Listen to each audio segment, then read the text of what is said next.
Assalamualaikum warahmatullahi wabarakatuh. Kuno gammachuu ijoollee guyyaarra. 1, 2, 3.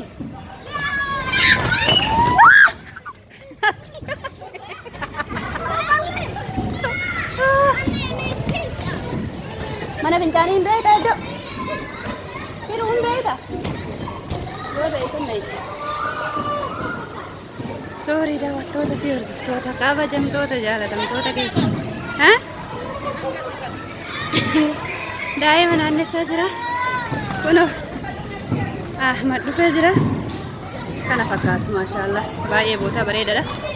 Yee Nabiil. Nabiil dhufee har'a hiriyoota ofii wajjin akkanatti bashannanaa jiranii.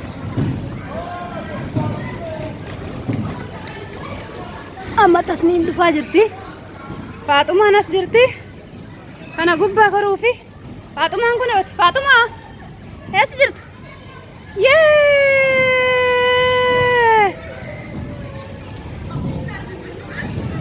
Fooziyyee kootume.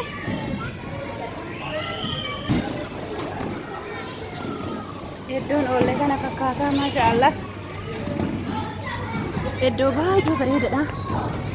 Kunoo badhaasa juusa sadii gahuu isaanii kana fakkaata. Du'aayi naa godhaa. Ijoolleen tun haafizul quraaniin akka taatu. Kunoo asitti immoo iddoo irra utaalanii.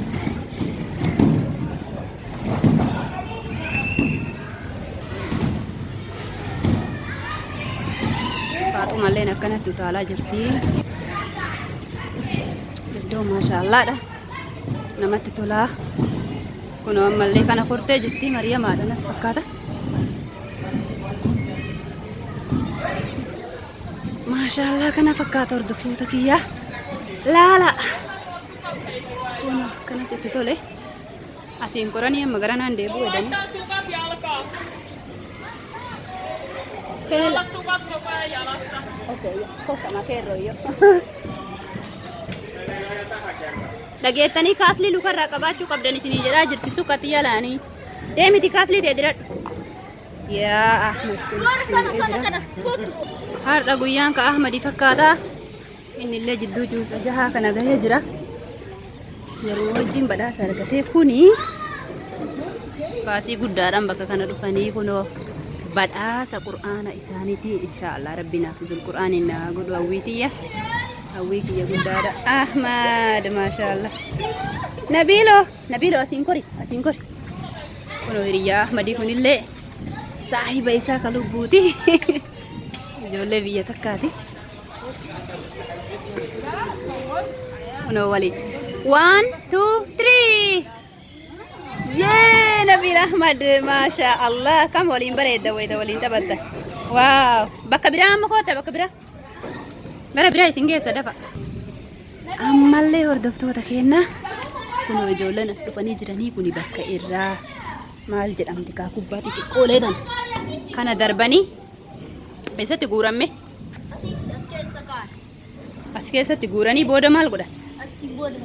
Itti himi gaasiin hordoftoota keetitti.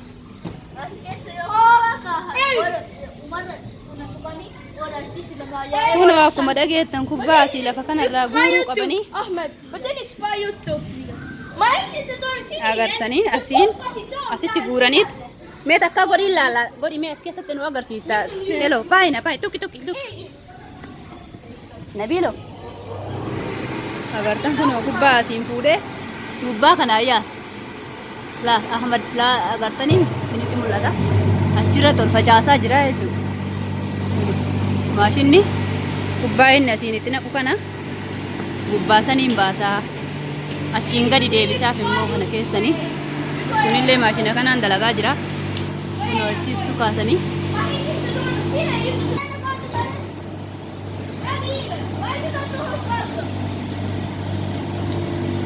Kanan gootanii kun baay'ee bareedaadha Ahmad.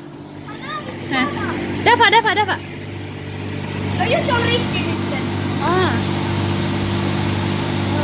Daddafa takka wal bira godha. Akkuma agartan kun achi keessatti lafarraa kubbaa kana achitti guuranii asirraan dhukaasan jechuudha.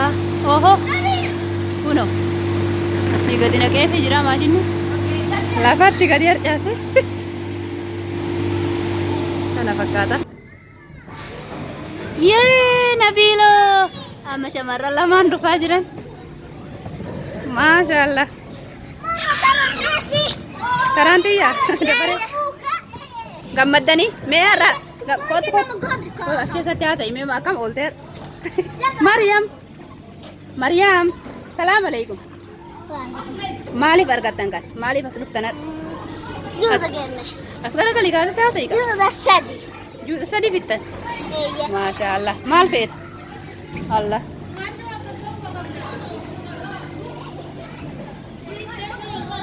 Maashaallah.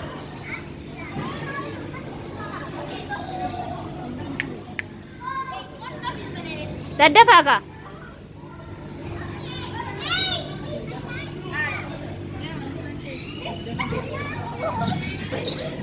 Firdoosa, Nabiilo, Ahmad.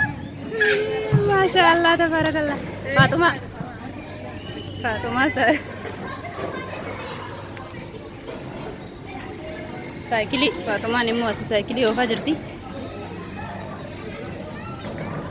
Maashaallah. Guyyaa baay'ee gaariidha. Deemnati. Faatuma. Salaam alaikum. Akkam? Nagayaa? Fayyaadha? Mee alii finnuu jedhe?